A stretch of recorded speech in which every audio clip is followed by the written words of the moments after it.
I guess the original like thing that I suggested we talk about was exactly what you think like the difference between like I don't know like social democracy and market socialism is, um, or like socialism proper, whatever you want to call it, whatever flavor you want to call, where you lie across that spectrum, and why you would generally side towards the social democratic side of things.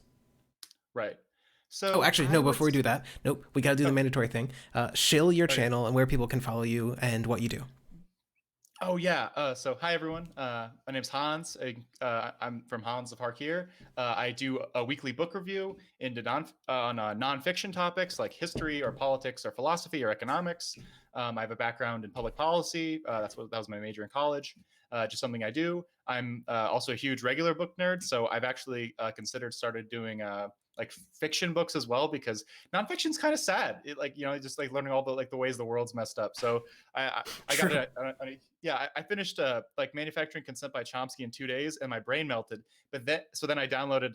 It's called The Rise of Kyoshi. It's like the new Avatar book, right? It's the prequel following like Avatar Kyoshi. She's the Avatar, two avatars before Aang, and it's really good. Like it was made in a collab between one of like the original show creators and this regular author, and it's absolutely fantastic. I finished the first book like overnight into this morning, and then I'm working on the second one because there's a sequel to that, so it's super exciting. So I'll uh I'll shield my stuff. I'll put everything in the thing. You can find me at Hans of Hark here on YouTube, Hans of Hark here on Twitter.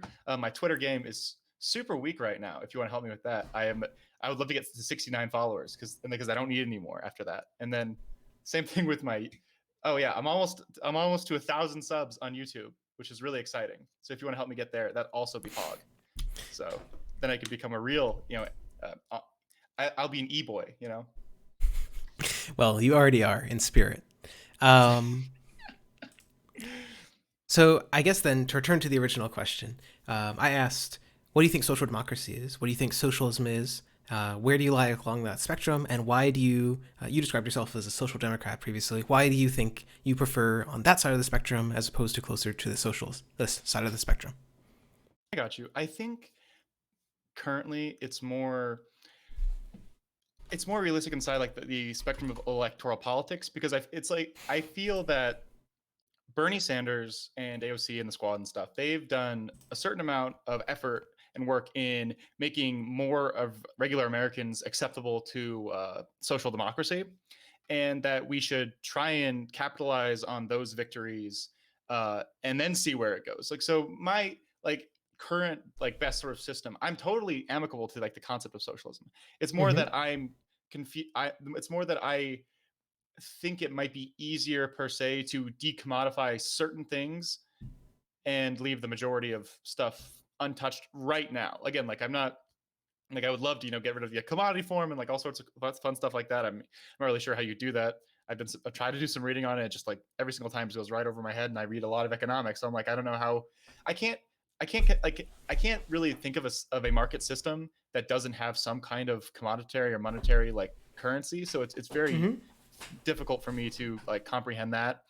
But I I think right now it's easier to appeal to at least Americans Mm-hmm. in terms of politics. That if I can say, hey, what if we gave because we all well, I think most Americans like the idea of a meritocracy, right? They're like, oh, Mm-hmm. if we make things more fair, the best people will rise to the top, and so that way, if I try and use that thread or that strain, because that appeals to libs as well as like Mm-hmm. like actual conservatives, and then I feel like leaning people would agree to it mostly just because it's the best thing we could get like at this Mm-hmm. point. So like if we can say like, oh, if we can decommodify either housing or education or like schooling and those sorts and food, like if it's like establishing a specific baseline, and if you Mm-hmm. can do that, then one, we would get closer to socialism like that. Like if we could like decommodify all those things, then I think that's like a probably one of the more socialist societies that we could possibly have. Mm-hmm. But I think those are like the best start, and those are the easiest things to convince people on. And I feel like at this point in time, if we tried to go say farther then there's a couple more like besides that in terms of the like what commodities I think should be decommodified. But I think Mm-hmm. those are the easiest things to convince people in terms of like right now, right? Like if I could say like, oh, hey, what if we um, it's like I'm super in support of worker co-ops, but if I Mm-hmm. could say right now, if I could make it so that the minimum wage was well above like a standard living wage, and I could make Mm-hmm. sure that a specific corporate power didn't ruin the Wake up, lives of liberal. employees, I love I Mm-hmm. you. think that would, again, it wouldn't be like ideal, right? But I would say it's like material condition improving, and I think that's, I guess, what makes me. I obviously I'm Well, ideological, but I feel. Oh, go ahead. sorry. So I guess I wanted to what I saw your two main points there were one, political feasibility. It's that social democracy is the short term, maybe socialism is the long term, but that's too far away, I guess, is the one point. And then the latter seemed to be that you weren't sure how decommodification would work for certain goods. Is that a apt Yes. summary? Yeah, that sounds pretty good. So I mean, I guess I don't necessarily disagree with the first point. Like as a reformist, I definitely think that the route to through socialism leads goes through social democracy. It goes through, like as you're describing, partial decommodification of certain goods. It leads through people like AOC and Bernie Sanders. So I guess most of my disagreement would be on the second point then. Um, Okay. so I guess the obvious answer to me is like, how do you decommodify something? Well, the answer is that there's two answers. The planning answer is that you simply take the market out of it. As you said, hey, it seems like we don't see markets where there's no money, so therefore it's still a commodity. It's still being produced for like profit. So therefore, we got to get rid of the market. We got to plan it. We got to like nationalize it and run it for public service. So that's one option. So for certain things, I think that's easier to imagine. We already do public housing. There are already like public housing construction facilities in France. The national electricity grid produced all of the nuclear power plants that give them like 80% of their power. They did it in like a few decades. So it's very easy to imagine, I think, big capital, especially in like the what are called the commanding heights, in Lenin and Clement Attlee of Britain's terminology. But then the other answer from the market perspective is what's called internalization. You want a market where every profit incentive is entirely 100% aligned with people's needs. And so that's part of the answer of Mhm. market socialism. It's that you don't necessarily need to eliminate the market if you can make it so that profit is one to one with people's needs, so that profit is identical to people's needs. Right. Oh, okay. And I see where a lot of industries where that like makes sense, Mm-hmm. and where like in the case of restaurants or like serving food, right? Like I don't see the point of like nationalizing that industry so much as like if every like restaurant was like worker owned and like Mm-hmm. like people spending money for that sounds nice. And so what I would ask then is in terms of like getting, would you, in say like perfect Mm-hmm. market socialism, would the commodity form still exist? Because I feel like I'm having a problem getting past that in terms of like, are we So, decommodifying everything? And I again, mean, like sure. oh god, Uh, sorry. No, after you finish. Oh, so because I can see where we can decommodify housing, because a lot of times Mm-hmm. decommodifying larger goods or services, I feel like makes sense of like, oh, like everyone has access to like the doctor, right? But Mm-hmm. in the case of like markets, a lot of markets do better when there's constant like changing of hands in terms of goods and money and services. Like you, this sort of like a like greased wheel effect, and so it feels it's difficult for me to comprehend a system where that you don't have that constant changing of hands in terms of like goods and services and stuff. Mm-hmm. And I totally see and support and understand the idea of like, if we make all of those entities more democratic, more like equal in terms of like how they like give out like Mm-hmm. the benefits and stuff. I just don't see how, like, if I say I'm not quite sure how that works in the sense of like small goods, right? Like if I go get a cup of coffee, or if I go like on the smallest scale Mm-hmm. possible, and then I don't know how those workers or the people who own like the collectively owned coffee shop then goes like to buy a burger, and then like like there's 20 So transactions for that initial thing. So sure. So I guess the I would give two answers to that. So like the answer that you'll get from people who are more in favor of planning is that markets don't abolish the commodity form. That whenever you have production for the purpose of profit, whenever you have prices, it is. And I'm sorry, I understand that my video is not on screen. It might be a little harder to talk when I'm not here, but um, Wake up, sorry. liberal. I can I see Um, love you. part of you. Yeah. it's good enough. Um, Basically their answer is that markets mean commodification, and so in that sense, if you believe with that view, then it is absolutely true. Market socialism does not abolish the commodity form. So my answer is basically, so are you familiar with the libertarian talking point? Taxation is theft. Yeah. I think the best way to handle that is to bite the bullet, say it is theft, and it's justified theft. I similarly Okay. think that there's an approach to the talking point that markets cause commodity production, to bite the bullet, say they do, and that's not necessarily a bad thing. It's justified commodity production. So the argument is that the critique that Marx has of commodity production, there's two main ones. One is that profit is not identical to human need, and so therefore it's the market and profit incentives are not producing stuff in line with people's needs. But if you make it so that profit is identical to need, that no longer applies. That critique no longer applies. And the second Okay. critique they have is alienation. And that one, again, in a study that I can link, which I think is very interesting, the main thing that seems to cause alienation in people's labor is mostly about like workplace organization. It seems like in more democratic, more horizontal organizations where workers are less punitively punished by their bosses, where they have more buy-in to the structure, those are the organizations where they don't feel alienated for the products of their labor. So it's not actually about producing something for a market per se that it seems to be like is causing the alienation. It seems to be that alienation is mostly caused by you hate the boss because it's like a de facto fascist dictatorship. That makes oh yeah, that sounds really good. And again, I'm fully in support of workplace democracy in the sense of if we make it so that everyone collectively owns like their individual firms, then everyone will probably be like much better off. So I'm totally down for that. And I think in terms of it, so it's so I think I can personally accept that the commodity as I know it will in some way exist, and like personally okay with that. And I also think I'd be yeah, sorry. That's if you have, I would love to see the study. I mean, it makes sense in turn. And for the libertarian thing, I Mm-hmm. also agree that I think that's just part of like the concept of a social contract, and that yes, like you some things you make will be taken from you, and other things will be like provided in store. Like it seems the people who just assume that individuals can get like everything they need without having to worry about anything else. It doesn't track for me. I don't have a lot of respect for libertarians in general, Mm-hmm. Mm-hmm. mostly because a lot of them don't seem to recognize private power in any like serious way. Like every time I've talked to a libertarian about market power, they're just like, oh, like we promise like some random startup will fix uh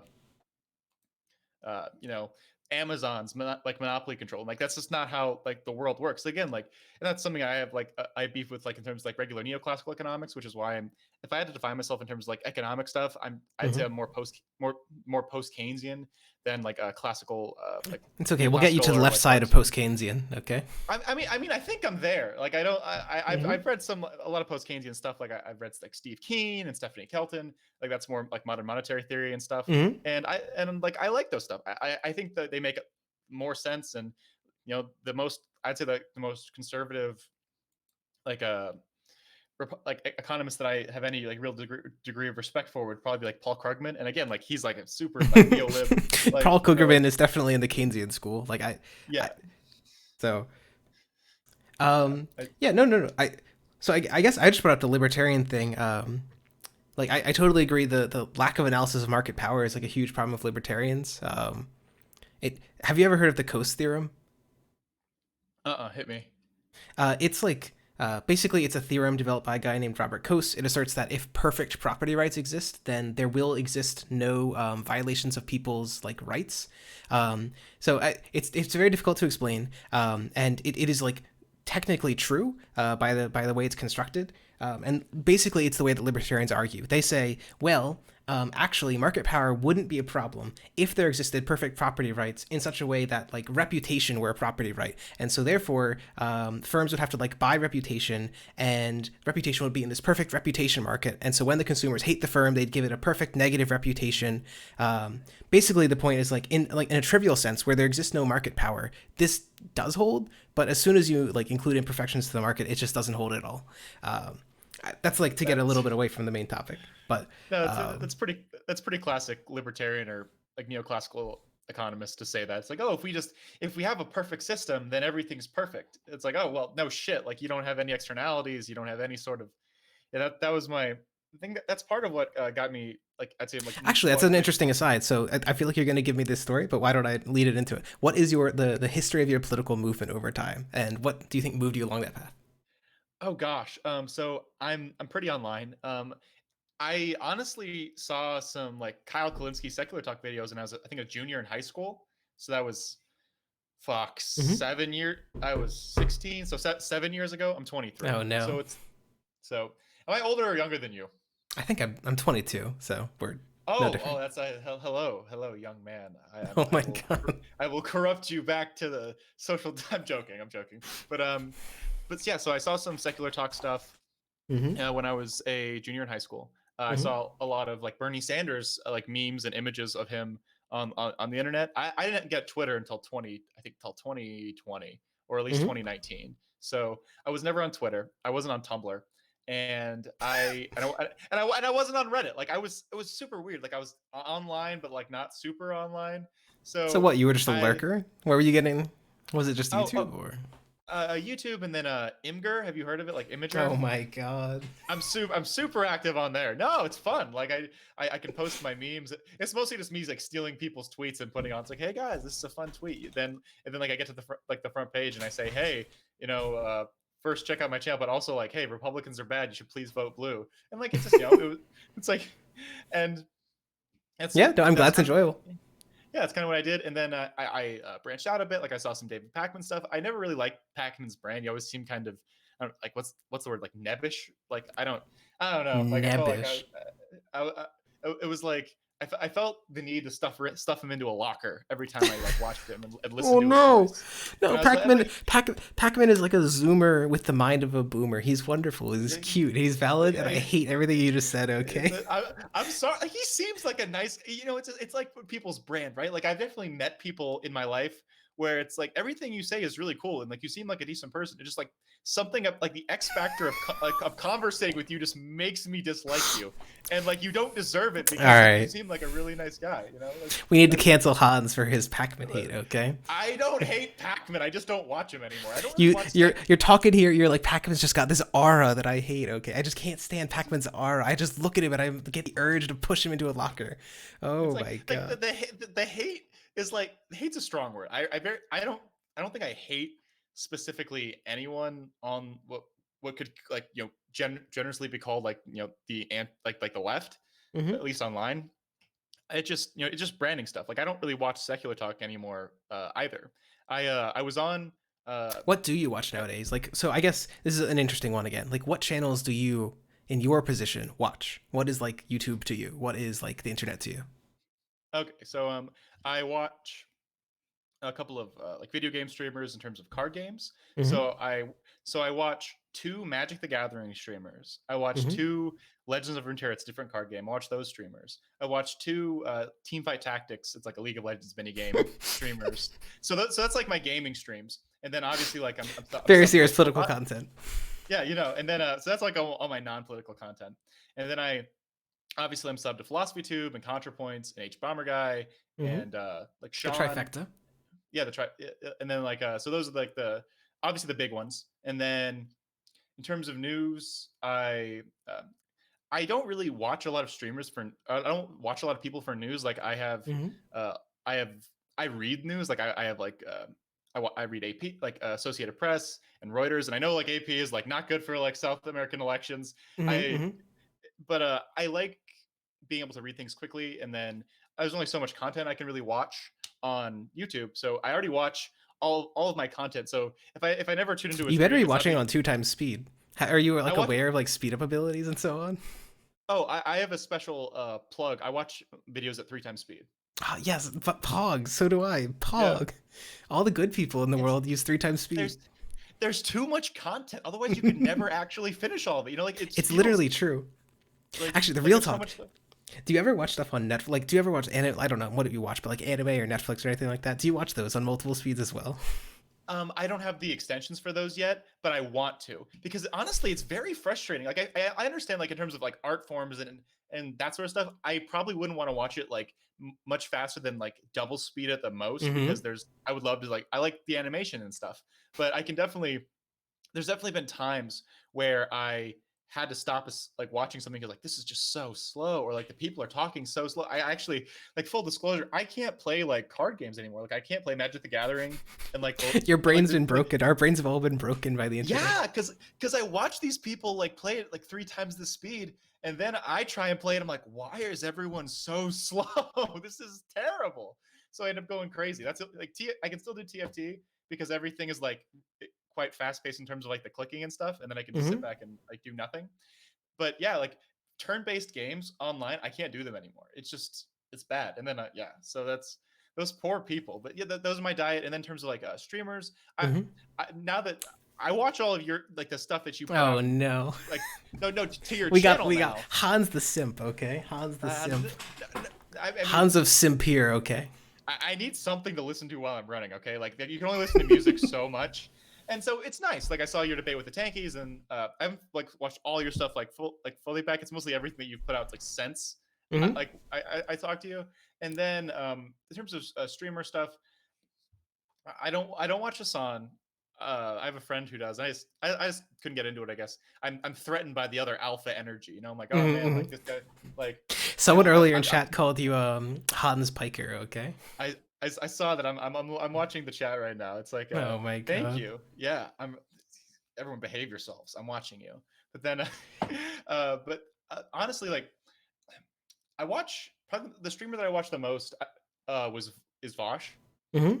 Uh-oh. and All right, no, what's the take? oh, what's the What's take So I on mean, what? what's it? Vosh even. So I watched his post Tim Pool thing because he was discussing it a little bit, and he mentioned that he thinks relative to any other reasonably large leftist streamer, he's the most controversial for his size, like person on the internet. That was his take.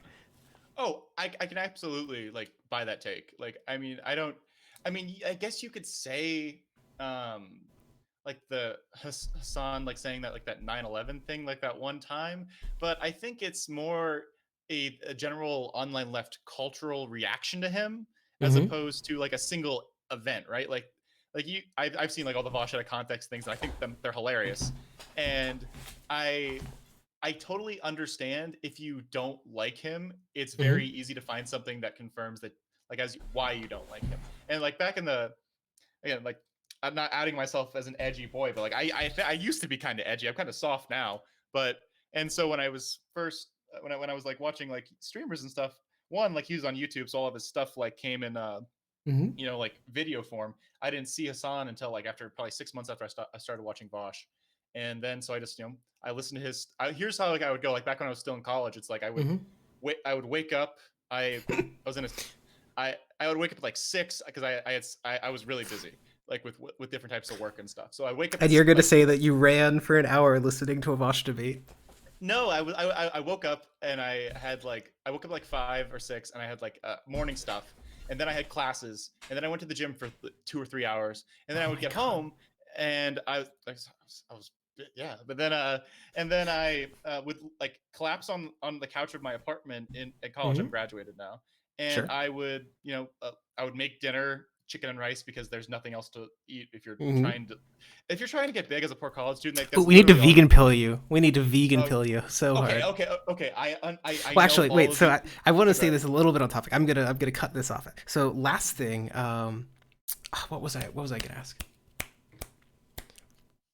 It's lost at the moment. But finish your story about your schedule, and then we'll get a little bit back on more on topic. Sorry.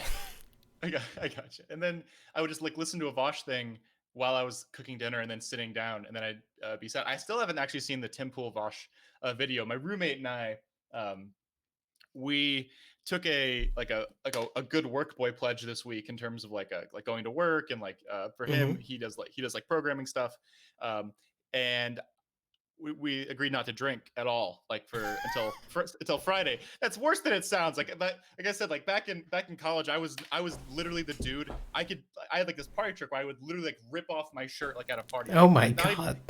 not even like just like buttons, as in like I would have like a t-shirt and just yeet, and it was or like I would lift someone like above my head, and they just it was what I'm not Well, proud. I'm pretty impressed to be in the vicinity of a grug. Okay. It's like I am. Oh my gosh, that was like when I saw the Vosh video on Jocko Willink, I almost died. Partially because I kind of like You felt relate. sympathy.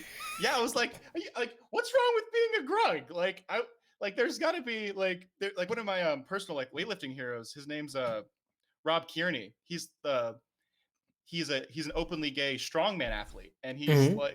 he's super cool. And I was like, we need more Grugs like this. The dude, he's like 5'10", but like 300 pounds of just straight Oh my muscle. God. Like I think he's the American log press record. It's like 450 pounds or some shit. Like he's crazy, and he's super cool. Like he always it's like he gets his a mohawk, and he like dyes it Hmm. rainbow every time he goes to a competition. So it's like great visibility for the gay community. It's like super cool.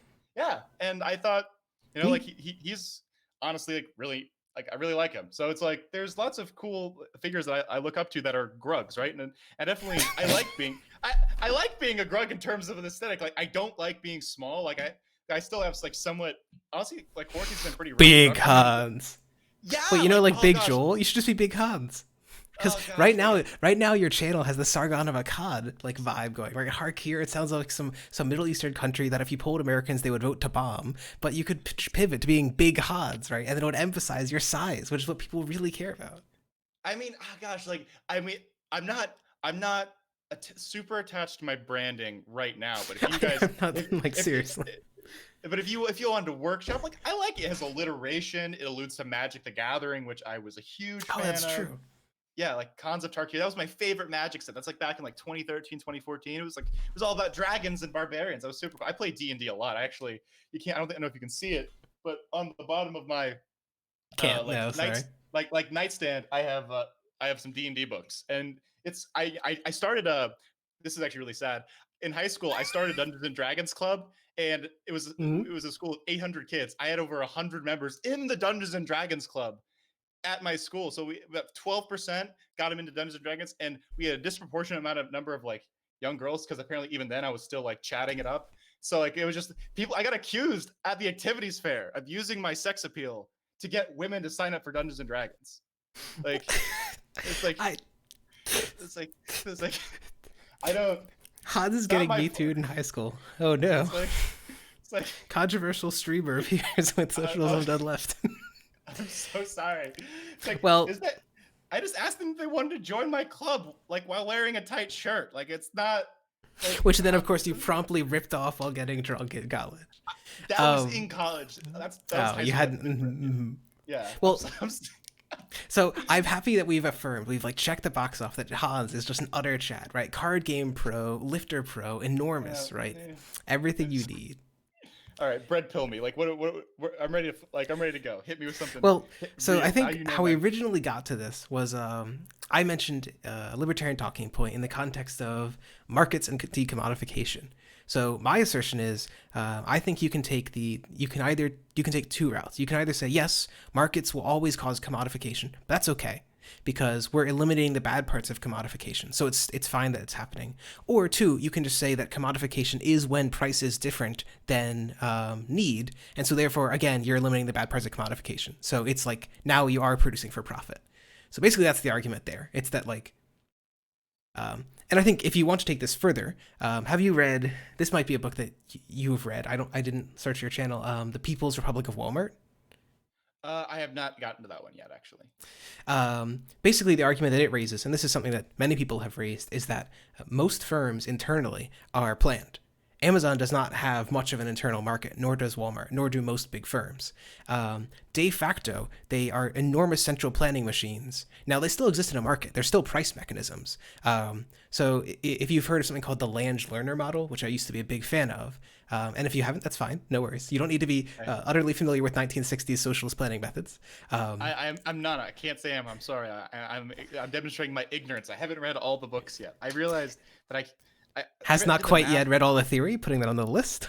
Oh my gosh, like there's so much theory, and honestly, some of it I don't want to read. I feels boring. Like I read the bread book, and it was fun. It was good until I got to the last sixth of it, and it was all about like French agriculture and like the early like 1800s, and I'm like, what is this helping me for? But I could not read it because then people would say I'm not a true fan. So I had to like finish.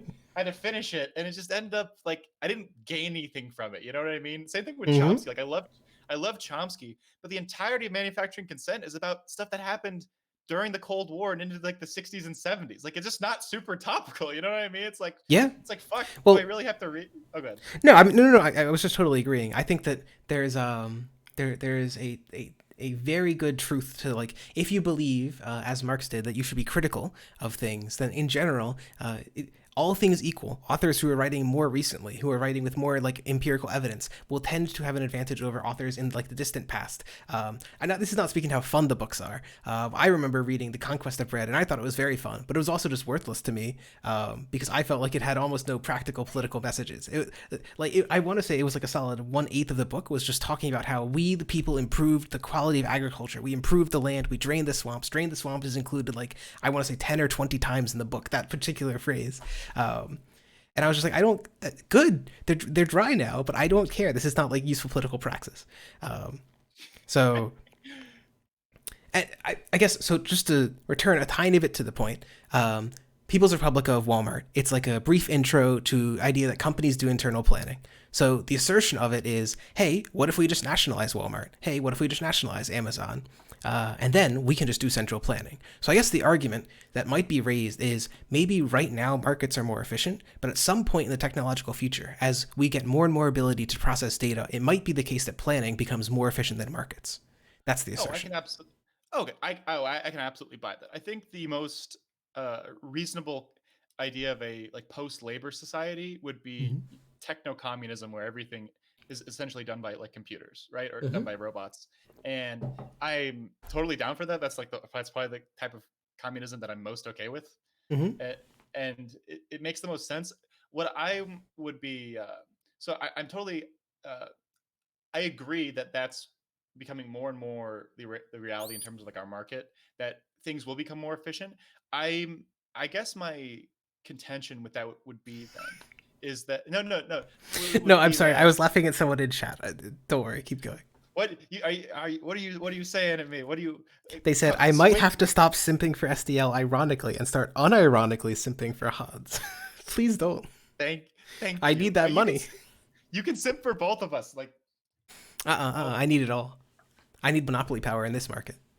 oh that's so rude. That's so rude. I wouldn't unacceptable. I will steal them from you. I don't even Well, know who they are. But so to return to you, you were talking about techno communism as like a type of communism you would enjoy. yeah, so I think the idea of the commodity, sorry, the idea of like increased like automation and the increased mechanization and computerization of our markets and labor, I I can totally see how if it works much better in terms of central planning. What I am most worried about right now, I would say, compared to whether or not like say central planning is better than non-central planning in Mm-hmm. regards to that, would be making sure that the benefits of Wake that up, liberal. I of love those you. advances are distributed more evenly, right? Like whether it's through taxation and education. Like I think I it's almost like I'd be down to have this conversation like 50 years from now when like Mm-hmm. we get there, as opposed to right now, because right now it feels almost mutant that I and I'll totally like concede that I think you're right in that if once we have gotten everything Hog, I down to a win. All right, yeah sorry, we Hans. I get it. gotta go. The stream's over. It's like, no, come back. It's like, I have. This is my last night of not drinking before the weekend. I Oh need to do something. no. Yeah. Oh, like We I've got to already. keep Hans straight. We got to keep not straight. It's like, On the straight and narrow. We got to keep him non-alcoholic. We got to yeah. keep him I'm vegan. so Well, excited. I haven't. Okay, you can vegan pill me in a second. I'm actually. Oh, I'm very curious about that. But so what I want like most like right mhm, now, and what I see is the biggest problem like in modern contextual society is that mhm. material conditions are improving, but not nearly as much as say the overall amount of wealth and like stuff that has been generated. Sure, it's like So it seems disproportionately going to the few, and even under like I think the simplest argument there is just it's just inefficient, right? That like even if you Mhm. wanted like if even if you just wanted faster technological growth, it would not be efficient to have so much in the hands of so few because like so many people are not getting the human capital they need to like push forward that innovation. Um, like just from like a cold-hearted analysis, there's no like morality about it. But I'm sorry, yeah, I interrupted you. I got you. So it seems that right now I we would have to focus on making sure that like increasing wages, doing transfers of wealth. This is actually something that I think Wake uh, up, liberal. I MMT, or like love you. modern monetary theory, explains pretty well in terms of taxation. Is that taxes are actually probably the best tool in terms of redistributing wealth without massive amounts of inflation. Mm-hmm. So so I think that seems to hold for me from most of like the understanding I have of markets is that if you have $100 in like the overall economy and you don't want to just start printing money, which is like, Hmm. oh god, like we talked about this like off Yeah, a screen, little but bit. like I don't have enough. the I will be fully clear. I have not read enough of the literature about MMT or inflation to fully give a critique here.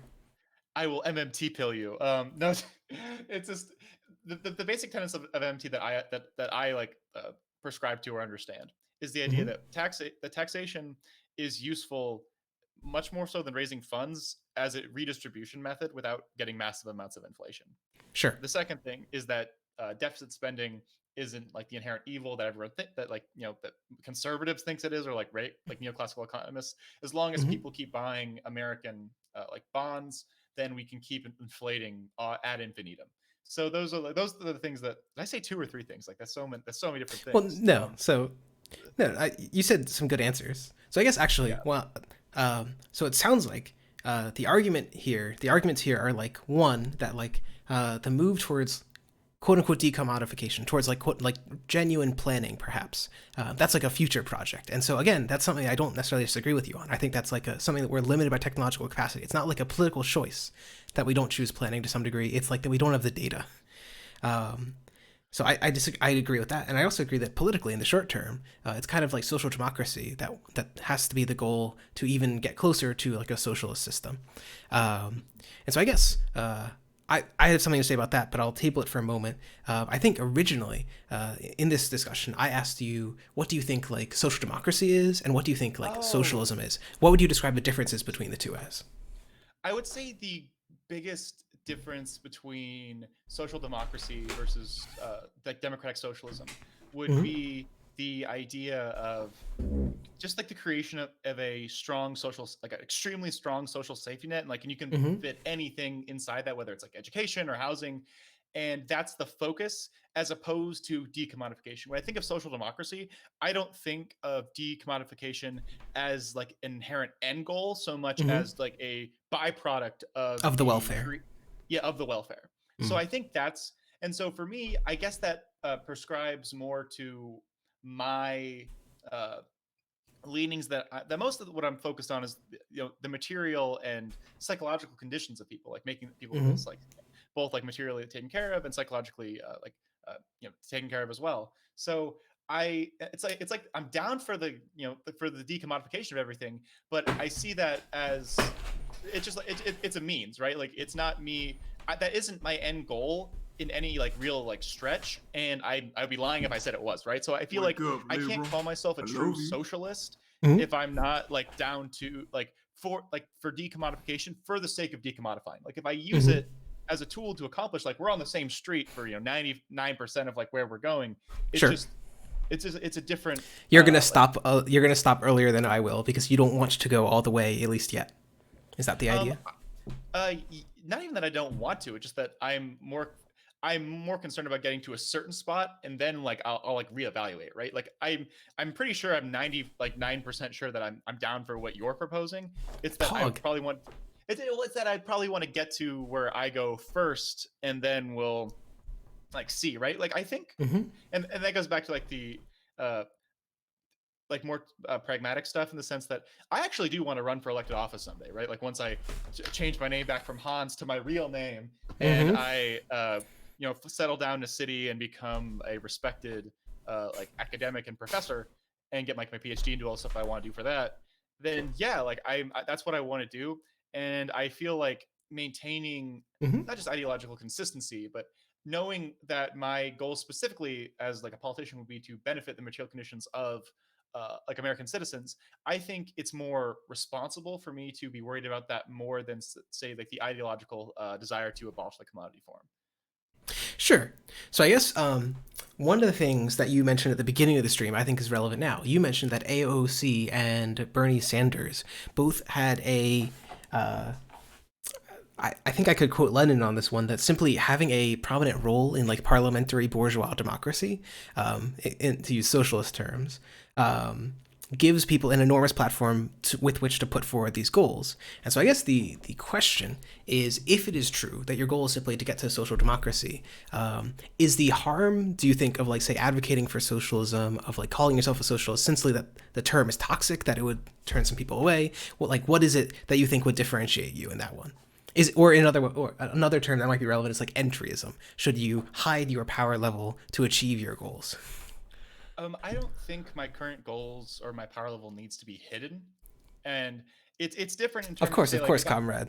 like, Wink, no wink. what I'm but what I mean is like if I'm having a philosophical conversation with somebody, then of course like I'll tell them exactly how I feel about different things, like right now, obviously, right? Mm-hmm. But I feel like if I'm having say a policy debate with somebody, I'll tell them these are the things that I want right now, and this is why I want them, and Mm-hmm. so it won't particularly come up, and Mm-hmm. so it feels like I'm totally like if someone calls me a socialist, I'm not going to run away from it. I think taking back socialism as like a phrase is extremely helpful for the modern left, partially Mm-hmm. because if you get rid of like the bias towards that name, then all the policies that are normally like people are in favor of, if you as long as you don't label them socialist, will become constantly more and more popular. So I'm so Sure. for like making socialism like less of a boogeyman. I think we've demonstrated like it's like with the public opinion polling, at least for the younger people, they don't Mm-hmm. really care like if something's called socialist. And like I would love to continue that trend. I'm not a big fan of the idea of if we should all run away from like the term. Like I think Mm-hmm. Bernie Sanders uh, did an immediate shot in the foot by calling himself a Democrat, like socialist in the beginning. But I think long term, he's probably doing the movement some good because now it's getting it out there, and then someone saying, "Hey, some I people just went like like." this analogy because you started with he shot himself in the foot, and then in the net it was like he did something good for the movement. So what do we conclude? Sanders is like Jesus. He crucified himself. He like gave I, himself the I, hole in the feet. holy shit, yeah, like that poor man. Like, if I could have just like transplanted his head onto my body, I would have fucking done it. Like, let's go, Bernie. Like, Frankenstein, this motherfucker. Like, he's too old now. I love AOC and I want her to run for president someday. But I feel like she won't be respected early because she's not Pete Buttigieg because she's Mm-hmm. too young. Mm-hmm. And I'm I'm nervous that on a political sense, our movement could be weaker or at least less united, right? Because what I'm terrified of, we already saw some of this, is that most people online were like, "Oh, Bernie in the primary is nice," but then you had Mm-hmm. some people who like unironically stand like Warren and thought that she was like either more progressive or that she would have like get more done than Mm-hmm. him, and I don't. I think that's like bad in the long and like in the short term because say like Biden retires in 2024, like God forbid, like if once we fuck up Trump, it's Mm-hmm. like the left is going to be essentially Can we leaderless, get a right? Because vote like Biden? Can we get a vote Biden from Hans Park here? of course, like please vote Biden, vote harm reduction. Jesus Christ, like I don't like I see people unironically just like don't vote. I'm like guys, I don't like okay, so like I am a large, well, like like straight passing man. Like I'm white. Like no one's ever messed with me like in a physical sense. Like after I once I Well, yeah, once I because was if you like like tripped and fell on them, like they'd die. yeah, it's like once I was older than like 16. So like I'm going to be just fine under like American fascism. What I'm worried about is all of my friends who are either people of color or like much more openly LGBTQ, like all sorts of stuff, right? And Mm-hmm. that doesn't track with me, and I understand that that really like that minorities have fared the worst under the worst parts of capitalism and like the racism inside capitalism and the different types of bigotry Mm-hmm. inside capitalism. But it's like a oh gosh, So I throwing my two guess cents in. on Oh that god. note, just to formalize it a bit, I have a strong commitment to I have a strong opposition to violent movements and a strong defense preference towards like Mm. mass movements, but generally peaceful, generally nonviolent, and electoralism. Um, One of the other classic differences between like layers of the left is that sock Dems want like electoralism and they're less comfortable with mass strikes. Dem socks want electoralism and they're quite comfortable with unions, or at least quite a bit more. And then you've got the communists and they want all of it plus guns. And so I guess the a relevant question is like, what do you think is important and why? Because clearly you're talking about like voting Biden, you're talking about harm reduction. What works and why? Um, I think all of Wake those up, things liberal. are I love you. options on the like theoretical table. So in terms Mm-hmm. of violence, right? I'm not a fan of violence in general. I feel it's like a tool of last resort in term mostly like defensively, right? Like I don't think I've I am 0% convinced, and I have yet to see a convincing argument that there's going to be a violent communist revolution inside the United States, right? Hmm. I don't, and even if there was, one of I the mean, biggest, like, did you watch the debate I had with the one tanky who was defending the people in the Philippines and India and Peru? oh yeah, the cold take guys, or whatever they were The called. cool zone people, yeah. Yeah, And I yeah, suppose I shouldn't call them tankies; they wouldn't like that. But the Maoists, and in particular, they were defending a civil war that has been ongoing for like 30, 40, and 60 years, respectively. I think it like uh, that's the revolution that might happen in the United States. You'll have this like revolutionary left front in Idaho or something, just like killing police for 60 years. But that's the only like revolution I can see happening. right. It just I don't see it, and I'd say the biggest takeaway for me when I read like Kropotkin was that people don't, or it seems like some socialists Test, don't test, test, seem test. to. Oh, hello, can you hear me? Oh no, no, I was just for some reason my microphone is much louder in one ear than the other. Oh, okay. I Okay, would say hold on. I would say that some socialists seem to care more about revolution or even like the aesthetics of revolution compared to like the material conditions, right? And it's that feels like cart before the horse for me specifically. In that when I say I want to help people, I see a violent revolution as the absolute last resort because so many people Test, will get test. hurt, even like, innocent people, right? And that feels like the amount of good that you can do from that is limited. And if I want to fix that, Mm-hmm. I should support everything up until that. And of course, like Mm-hmm. defend Mm-hmm. ourselves from Mm-hmm. violence. Mm-hmm. Like if fascists are marching down the streets, obviously fight back. But it seems that that doesn't work. And even if it was successful, I'm not comfortable saying from a consequentialist perspective, if all of the deaths from a massive internal civil war slash coup inside of a country is worth it in terms like at least like in the short term, but also the long term in terms of like, loss of life. Like how many people whose lives will be either upended or destroyed because of these things. And like, yes, long term, their descendants might enjoy, socialism or enjoy like a decommodification. It just seems that I don't like when people are willing to sacrifice others. I'm Sure. very willing to sacrifice myself, right? Like I'm down to, fight whoever I need to fight. I've like broken up fights and stuff. Like I'm very comfortable with that. I feel Mm-hmm. very like because I'm risking me, right? And I Yeah. So I don't mean, you feel talked about comfortable. Bernie Sanders being Christ, and now you're talking about sacrificing yourself. Are you sure that you aren't like the Totally. second coming? No, I mean, like I joke to my friends a lot that I'm like a young Jack Bernie Sanders. Like, let's Oh go. my But God. like, no, but like, but I think Pog. there's something very frustrating when someone is so easily saying that, oh, some people will die, but it's like a sacrifice that like the movement has to make. And I'm Mm-hmm. just like, fuck, man, like you can't like why, who gave you the right to say that x amount of people will die for like the glory of this that might not even succeed, right? Because like that's assuming even like if a violent revolution succeeds, right? It just feels that the destruction caused inside that outweighs like the benefits, especially if we can get them through like other means. So like getting past violent revolution Yeah. stuff. Those are my I'm a much more solid utilitarianism. I will happily pile 10 million bodies onto the pile if I get to save 10 million in one, no doubt. it's like I Um, ah I but I mean I guess that's like short versus like long term stuff. Like I totally understand the idea of like I okay, did want so to say what the argument that go I ahead. have the argument. So I very much agree that to me there is a significant concern that like were there to be genuine leftist violence in the United States, because we've seen like a little bit of violence from Antifa, most of it nonviolent, but like genuine terroristic actions. Given how strongly like the police and the military have seemed to support the right wing like violence, it is very worrisome to me the reaction they'd have to those leftists. Trump literally got on stage and talked about retribution for that one guy in Portland, I think, or was it Seattle, one of the two, who like killed.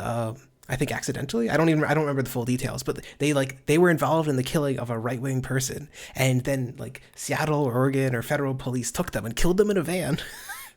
And Trump was like, retribution, retribution. Like, this is the president on stage. I am like, I genuinely do think there would be an enormous reprisal were there to be significant left wing violence. So that does worry me. I think there's an aspect to which like left accelerationism could feed right accelerationism, or like left extremism could feed right extremism.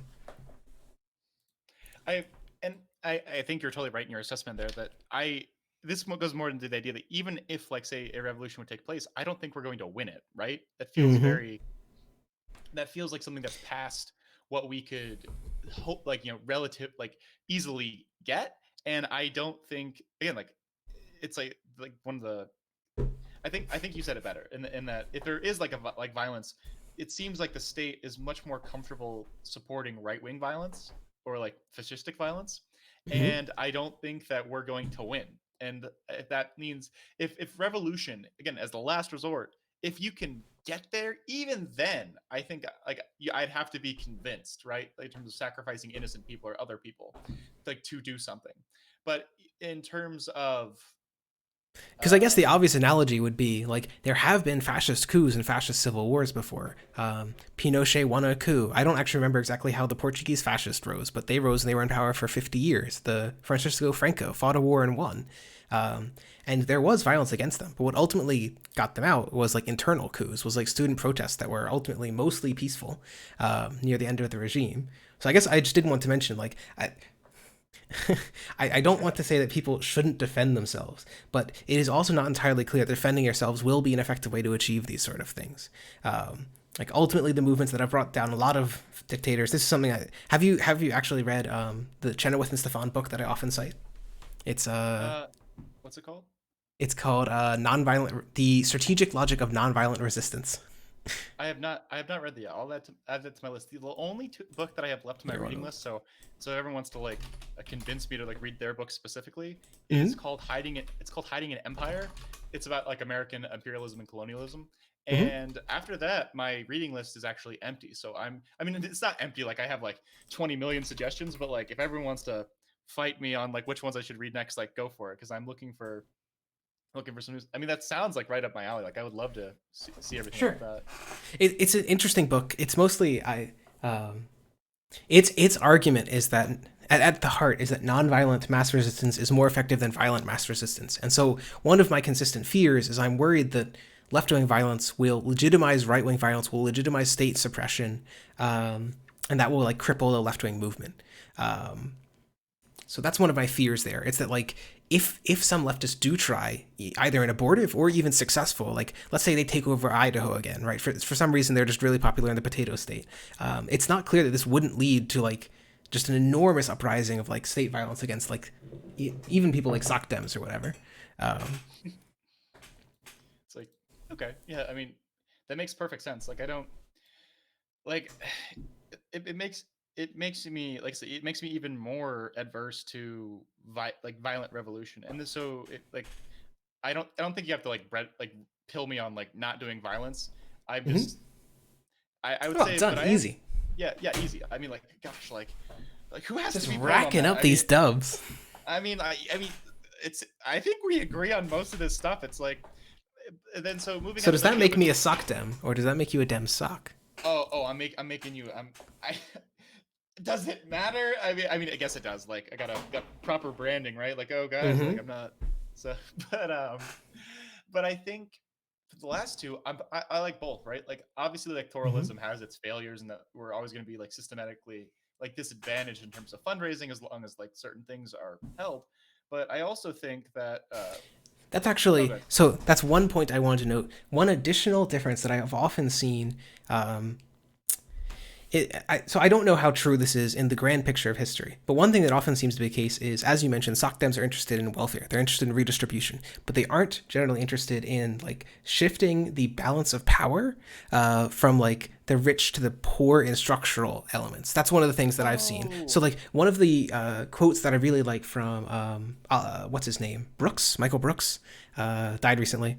Um, I read his book. uh, oh, I didn't, so I guess you have more claim to Slady's ideas than I do, but I really like the phrase of his, which is taking pieces off the board, which is the idea that if there's this game, if there is this class warfare, then one of our goals should be stuff like take media and make it publicly funded. Ideally, find some way to make sure that it doesn't become like government controlled, but publicly funded media, so it's not in the realm of like private media anymore. That like is a huge influence that can be taken away, and so on and so on. There's all these like the general idea of the culture industry of like ideological production. That's one of the arguments that generally Dem Socs tend to be more okay with like taking control of these pieces, as it were, and Soc Dems just want to give the poor's money. Oh, okay. I so I see why like Dem sucks or sorry, suck Dems like have that idea. But for me, I would say that the concept of leaving the power with like the wealthier, like the like financial or political elite Mm-hmm. would necessitates like the backslide of like certain like liberties and rights Mm-hmm. like the struggle for helping the poors has been like Mm-hmm. back and forth for a long time. Like Wake sometimes we up, win, liberal. sometimes we I lose, love you. and I want to help. Like I am in favor of redistribution, not specifically because I hate rich people or Mm-hmm. but that I know that as long as It's because do you concentration. love poor people? I love poor people. I love black. Oh my gosh, the Jesse Lee Peterson thing about the Twitter porn was hilarious. I lost my mind. Like, It is if pretty funny. I am glad that 71-year-old Jesse Lee Peterson is finally coming out as his true self, a bear loving stud. it's like it's like those are some big boys, like bigger than me. I was like, oh my god, like this just two meaty boys. But like Well, so you what were was my train of saying you thought? don't support these policies just because you love poor people, and not just Yeah, because you hate rich people, but because something, something, something. yeah, because because I do love people. I love poor people, and I love people. But like I think that the concentration of power specifically inhibits these necessary policies, right? So Mm-hmm. it seems to me that yes, like I find most like billionaires or like most of these people morally detestable on an individual basis, but that's not why I'm Mm-hmm. trying to steal their money, right? Like I Mm-hmm. think there is a small but valid criticism of a lot of people on the left, and that we're like, oh, just like fuck billionaires. It's like, oh, but like, why are we fucking them again? Like, we're fucking them so we can take their money like to help people, right? Like, we're not Mm-hmm. just saying fuck you. Like, I mean, like We're an not just individual, eating the rich to get fat. I don't yeah, even know what like the analogy would be, but yeah. So that's I guess I understand that, but I I think that in that specific like distinction, I guess that might push me more towards like Dem suck because I am not in favor of like redistribution like just to help the poor's. It's mm-hmm. because I understand like from a political perspective that if you don't inhibit the power of the wealthy or the like the most powerful like current actors, then all of our gains will either be like diminished or taken away like at some point in the future. So it's a constant struggle, and I think people who I guess this would be like my beef with like most like with Warren types, right? Is that oh, if we just Mm-hmm. like redistribute like better, like things will be fine. When I'm doing like my 30-minute like 30-second like elevator pitch to like to normies, Mm-hmm. I find myself falling into this like sometimes too, where I'm like, hey guys, I don't care about revolution X. I'm just like, if I can, get everyone housing, I get everyone like free education. If I can get everyone, like food, like so they don't starve, give Mm-hmm. them like, a safe place to live. If I can get all those things, I don't care about anything else. And I like from a basic perspective, yes, that is my position. But I think if you dig it past any like farther than that, like that initial paragraph, you have to talk about like the constant struggle of like financial leaders to Mm-hmm. take away those rights. So, like there was it's like my favorite book that I've read so far this year was Goliath, and it's about monopoly and monopolists and businessmen Mm-hmm. essentially corrupting politics. And so we bodied the absolute fuck out of them like in the 20 like in the 30s. But over the last 90 years they've crawled their way back, and a lot of the rights that we won like specifically for white people, but like hopefully like for more people, like gets have been taken away. And I think it's unrealistic to think differently that we won't have to do something similar again, right? That they'll just willingly give us their money, right? Like if we attack their base of power and we don't do anything to limit them, it's dead, right? Like let's say like we magically get like a Biden presidency and like a Senate supermajority and like a House supermajority, and we Mm-hmm. push them left enough to pass like crazy amounts of like welfare reform, and like I love that, right? Like like let's raise the minimum wage, raise like disability and all that Hmm. sort of stuff. If we don't attack the ability of say like rich people to buy elections, then they're just gonna fight harder, because like it's actually terrifying how just a few small like number of like the existing billionaires can dominate politics so much. Like just the Koch brothers, right? Hmm. Imagine if like every single billionaire got into the game and was like, fuck it, like we're gonna end these guys because we lost one. We only had like like 2% of our team fighting for this. Imagine if like the 100 percent of like the 500 American billionaires all like got together, like aside That's from like actually Daddy Soros. Go ahead. so. There's two interesting perspectives on this. One is another book that I haven't fully read. I read part of it for a class on economic development. Is called the Shackled. No, no, that's wrong. It's called The Narrow Corridor by Darren Acemoglu, who you might know is the guy who wrote Why Nations Fail or How Nations Fail or whatever.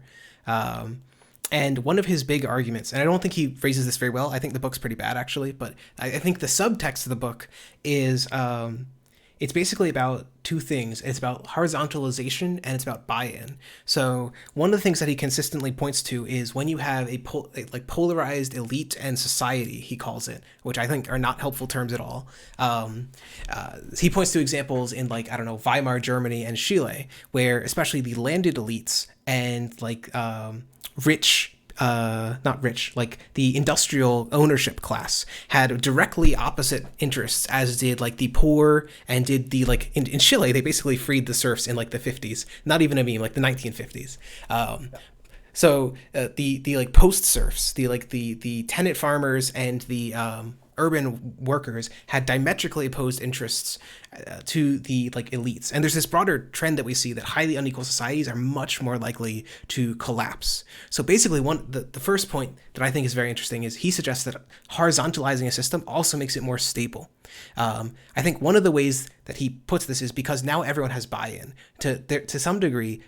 When you raise the incomes of the poor, now they're bought into the system. They like capitalism. They're interested in like preserving capitalism and the current status quo because it's benefiting them. And so too, if you can find a way to make the elites buy into the system and realize like, hey, this also benefits me, then it'll all work out, and you won't have like a coup like you did in Chile or the fascist rise like you did in Germany. His successful examples, which I thought were very interesting, were Sweden and South Africa, which sounds odd, but in South Africa, the way that they broke apartheid is you could say there were like three main classes. It's like the blacks, more or less, like the colored people, who are just an enormous number of people but had very little political power.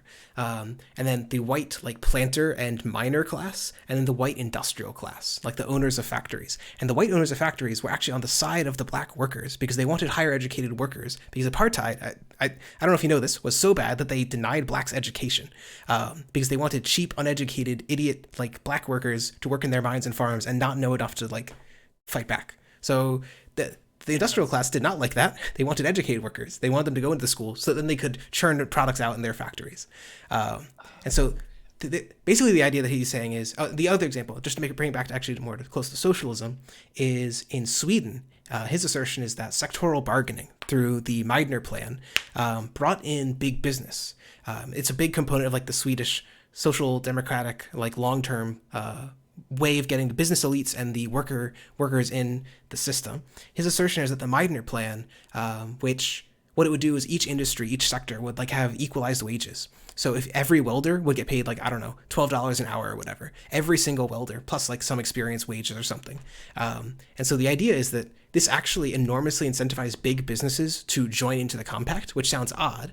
The reason why is because unlike a minimum wage, which only pushes up wages, and businesses always hate that, they hate higher wages, it also pushed down wages, and businesses love that. In particular, the businesses that are really productive, that can get more out of their worker, they love it more than are the less productive businesses. Because if you make your firm 2 times as productive, but you don't need to pay your welders anymore, you get all that extra money. So the most successful, the biggest firms in Sweden got on board with this plan, in part because it let them screw the less successful, the less competitive, the less productive firms. And so this plan, this like enormously like socialist redistributive plan, got big business on board because it gave them extra money. So, anyways, in short, the broader point that he was trying to point out was buy-in. That's like this latter example, and horizontalization seem to be very good for like preserving long-term democracy. So, Oh, neat both take. of those, no, both those like seem relatively like coherent. And then the last, I would say like the first part of like more educated workers. This is actually something that I think like suck Dems or like left-leaning liberals have an advantage on like over conservatives is that Mm-hmm. even like in the traditional understanding of the economy and economics, we win because in this like in their own arguments because we make capitalism better by taking certain things off the table or decommodifying certain things. Like Mm-hmm. you by giving people better education, like our better educated workforce now is like more competitive, it can be more productive. So like these things, it seems that it like I'm again like this. I think this goes back. This goes more into framing as to like whether or not you could consider like that socialist.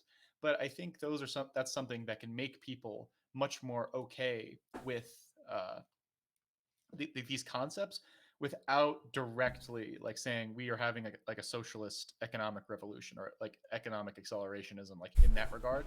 And I think uh, I guess like I also understand like getting big business on board that if you have more productive workers like you're gonna do better and like even like not or like if you can control wages like based on certain things like I think most people would be relatively better off in the United States right now if we had like that massive social safety net, right? Like if we Mm-hmm. had if wages didn't change at all, like if we Yeah. didn't redistribute like any like level of wealth with the exception of like, you know, less commodified housing, free healthcare, you know, like no prison industrial complex. Like if you just fix those like specific things inside the system, you just like put like more guardrails, obviously people's material conditions will be better. And so that's why I get quite frustrated when I see more like I guess like harder like more I'd describe them more as tankies in that they Mm-hmm. are or MLs or whatever you want to or whatever they like calling themselves that Sure.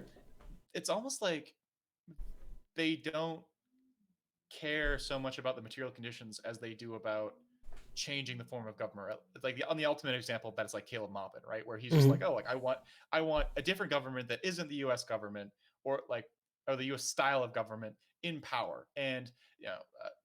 Equality doesn't matter or like you know like standard of living really doesn't matter. It's much I don't. more I didn't record it, but previously in that AMA, the two countries that he described as socialist were China and Russia, which I could never imagine calling Russia a socialist, which was incredibly funny. I But that's absolutely bonkers. Like I don't like it. Just at that point, it just feels like I mean, like I get it. He's a show for like them more than like anybody else. It just feels so strange. Like you don't even like try and like put in like social like democracies there. Like because I would say you know like state capitalism in China is successful like on the global like capitalist stage, but I wouldn't say that it's you know the workers are anywhere near owning the means of production or like enjoying the full fruits of their labor. Like they're obviously doing better because they're you know they've industrialized and like the raw amount of like wealth in China is dramatically increasing.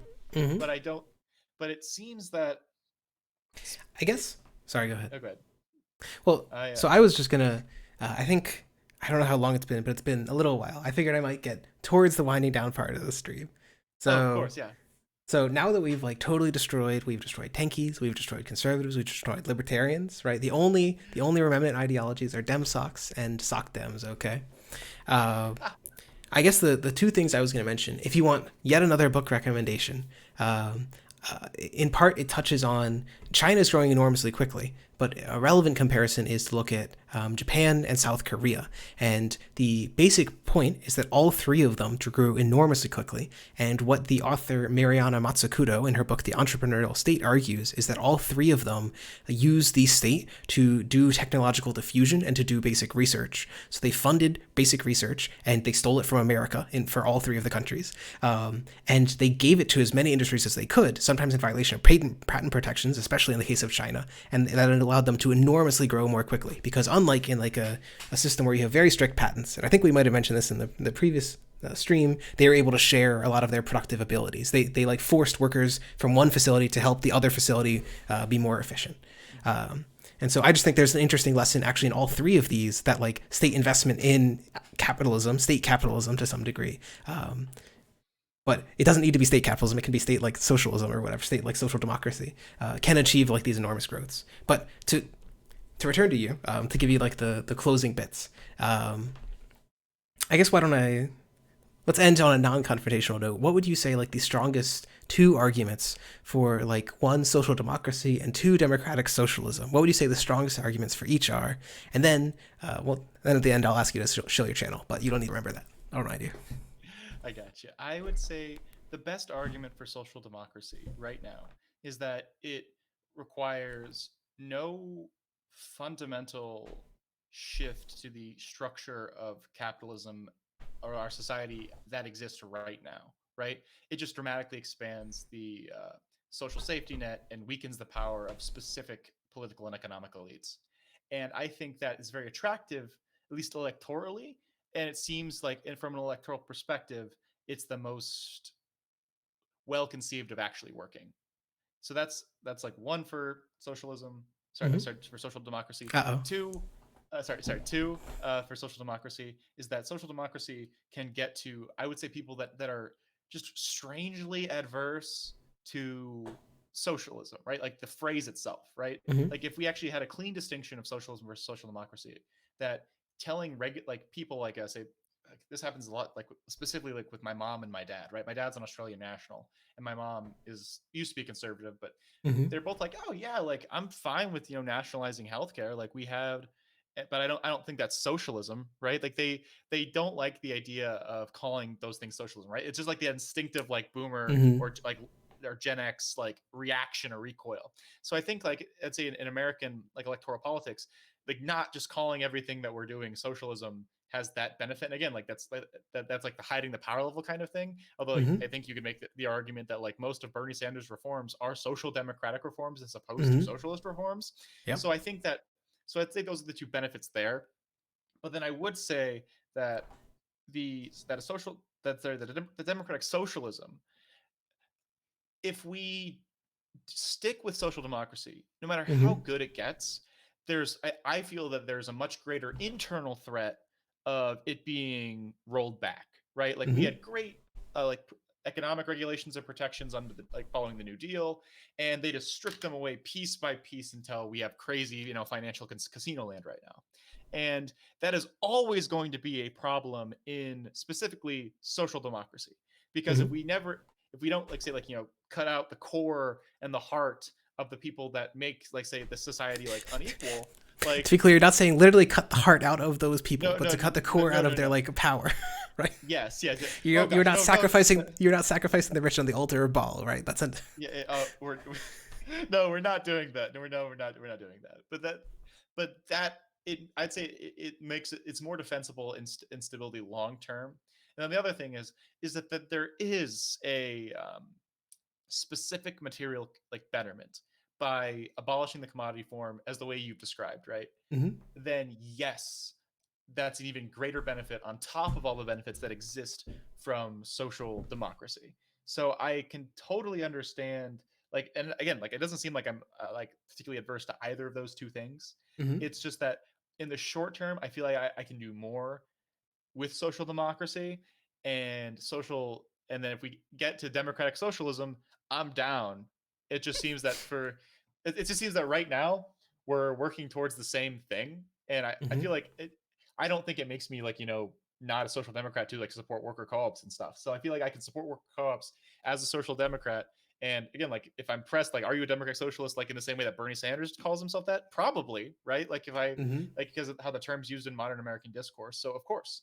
And I'm yeah, like I said, like it seems like if we were like we're going to be on the same team for 90% of where we're going, and the 90% that we're doing is the part that we're doing together, right? Like when Mm-hmm. you get that last bit, and if I like turn around and I have like my black cloak on, and I was like, just Mm-hmm. kidding, I'm not actually a full like social like democratic socialist, Mm-hmm. and I'll fight you there because clearly I will be at the top of the purely meritocratic social democratic state. Mm-hmm. Of But course, of course. How could you not be? yeah, it's so dumb. Like it's oh gosh, I have this whole don't like don't worry. uh oh man, but like and like I think we can disagree then, but like right now Mm-hmm. I understand. It's like I guess this is what you said like we it was like less contentious, but like I don't feel like we're really arguing so much as talking, because it Sure. feels like we're in the same like sort of bubble or like spectrum, and I can see everything you say You calling me on the and say spectrum? no. No, sorry. Please, um please proceed. I was like, excuse you, sir, you want to get like like that's but there actually was like a time like when I was younger when I thought I was on the spectrum, but I'm not. Hmm. So I guess I don't fit the like online left like stereotype of being like self-diagnosed or like traditionally like diagnosed like as like some sort of like mental illness, which is like good or bad, I guess. I don't know. Like obviously like mental like healthcare needs to be decommodified in the same way that physical healthcare is. But I'm losing track. It's okay. I So you were I talking about, in addition to not having autism, you were talking about, right, how social democrats and Demsocs will agree with 90%, and then you're gonna turn around with a black cloak and stab us in the back. I believe those were your exact words. Oh, of course. No, but like I mean, I can't tell you because we're not at that point yet, right? Like I don't feel like at the end of if we get all these like amazing reforms and like AOC becomes like Speaker of the House and Bernie Sanders Hmm. becomes like Senate like majority leader, and we get like an actual like good president who's like and a decent Supreme Court, we can move America so much towards like social democracy, and at that point I guess it'll be harder to like to like argue for like revolution in general, like like we like to have like a purely like I'd say like social like democratic socialist society. You'd have to like rewrite like different parts of like the constitution and stuff. But again, like Hmm. not a, I'm not like not against that. It's just like again, it's just harder, right? So Sure. I feel like so at that point in time, I might be like like a cranky like I like it's like at some point, right? If you keep going far enough like left towards something, I guess you like at some point you'll become a conservative, right? Like at some point, like you're like, oh, this isn't what I want, right? So maybe you'll have like I 70 like believe there's a quote by a French revolutionary which says that my dream of a society is so far to the left of me that I would be guillotined as a reactionary.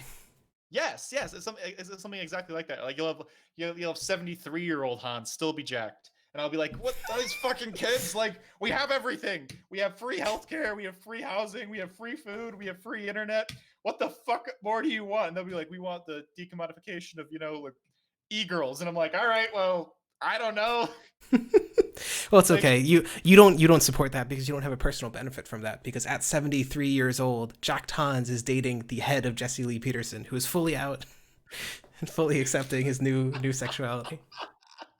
I mean, like, power to him. Like, if, like, it's, oh gosh, I, it's like I very much have sympathy for people who are like in these bubbles, and Hmm. they're like if they're repressing something or they have like a personal thing, but it's hard for me to shake the idea that even while they're doing like this kind of like self-discovery, they're hurting so many people, you know what I mean? Yeah. Like it feels it's like the Dave Rubin type. It's like, oh yeah, like I'm I'm gay, and I'm like that's cool, and like I want you to be safe, but like the actions that you're taking are in so many ways hurting other people like who are just like you.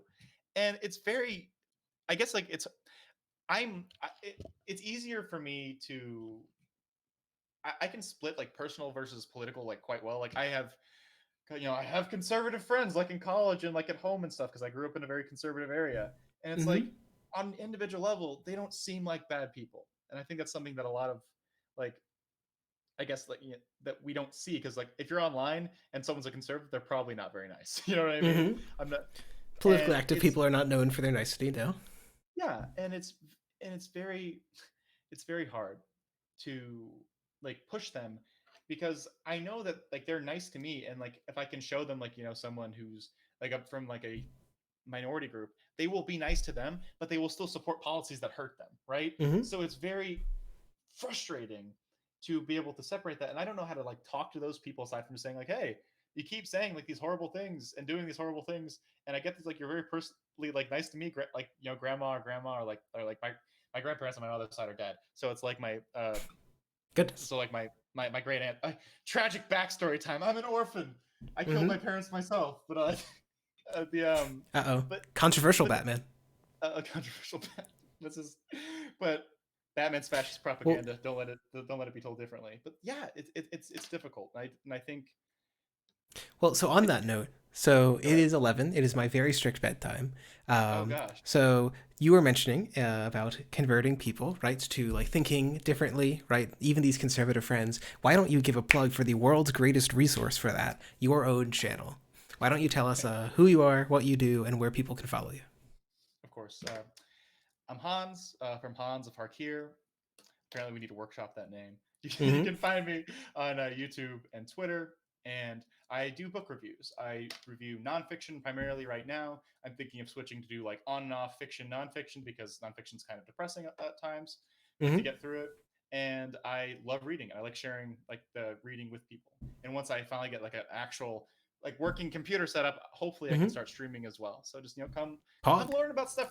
Yeah, come learn about stuff with me.